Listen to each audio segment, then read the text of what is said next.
Good evening. I'm Nikki Haley, and it's great to be back at the Republican National Convention. I'll start with a little story. It's about an American ambassador to the United Nations, and it's about a speech she gave to this convention. She called for the re-election of the Republican president she served, and she called out his Democratic opponent, a former vice president from a failed administration. That ambassador said, and I quote, "Democrats always blame America first." The year was 1984. The president was Ronald Reagan, and Ambassador Jeane Kirkpatrick's words are just as true today. Joe Biden and the Democrats are still blaming America first. Donald Trump has always put America first, and he has earned 4 more years as president. It was an honor of a lifetime to serve as the United States ambassador to the United Nations. Now, the UN is not for the faint of heart.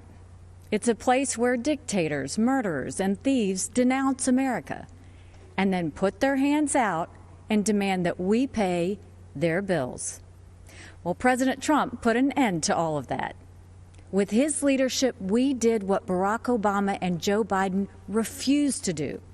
We stood up for America, and we stood against our enemies. Obama and Biden let North Korea threaten America. President Trump rejected that weakness, and we passed the toughest sanctions on North Korea in history. Obama and Biden let Iran get away with murder and literally sent them a plane full of cash. President Trump did the right thing and ripped up the Iran nuclear deal. Obama and Biden led the United Nations to denounce our friend and ally, Israel. President Trump moved our embassy to Jerusalem, and when the UN tried to condemn us, I was proud to cast the American veto. This president has a record of strength and success. The former vice president has a record of weakness and failure. Joe Biden is good for Iran and ISIS, great for communist China, and he's a godsend to everyone who wants America to apologize, abstain, and abandon our values. Donald Trump takes a different approach. He's tough on China, and he took on ISIS and won, and he tells the world what it needs to hear. At home, the president is the clear choice on jobs and the economy. He's moved America forward, while Joe Biden has held America back. When Joe was VP, I was governor of the great state of South Carolina. We had a pretty good run. Manufacturers of all kinds flocked to our state from overseas, creating tens of thousands of American jobs. People were referring to South Carolina as the beast of the Southeast, which I loved. Everything we did happened in spite of Joe Biden and his old boss. We cut taxes, they raised them. We slashed red tape, they piled on more mandates. And when we brought in good-paying jobs, Biden and Obama sued us. I fought back, and they gave up. A Biden-Harris administration would be much, much worse. Last time, Joe's boss was Obama. This time, it would be Pelosi, Sanders, and the squad. Their vision for America is socialism, and we know that socialism has failed everywhere. They want to tell Americans how to live and what to think. They want a government takeover of health care. They want to ban fracking and kill millions of jobs. They want massive tax hikes on working families. Joe Biden and the socialist left would be a disaster for our economy. But President Trump is leading a new era of opportunity. Before communist China gave us the coronavirus, we were breaking economic records left and right. The pandemic has set us back, but not for long. President Trump brought our economy back before, and he will bring it back again. There's one more important area where our president is right. He knows that political correctness and cancel culture are dangerous, and just plain wrong. In much of the Democratic Party, it's now fashionable to say that America is racist. That is a lie. America is not a racist country. This is personal for me.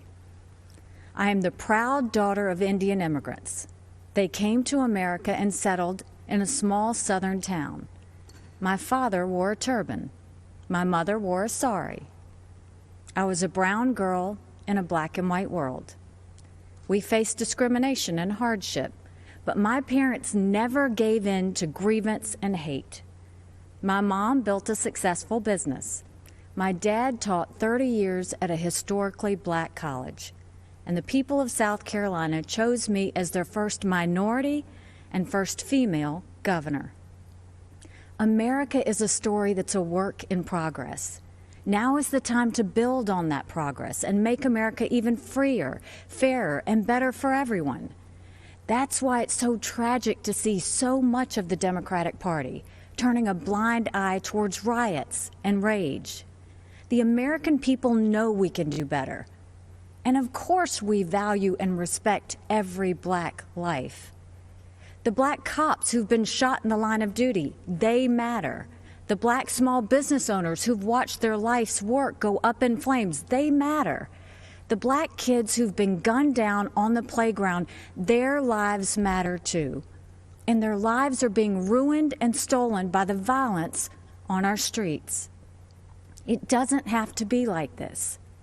It wasn't like this in South Carolina 5 years ago. Our state came face to face with evil. A white supremacist walked into Mother Emanuel Church during Bible study. 12 African Americans pulled up a chair and prayed with him for an hour. Then he began to shoot. After that horrific tragedy, we didn't turn against each other.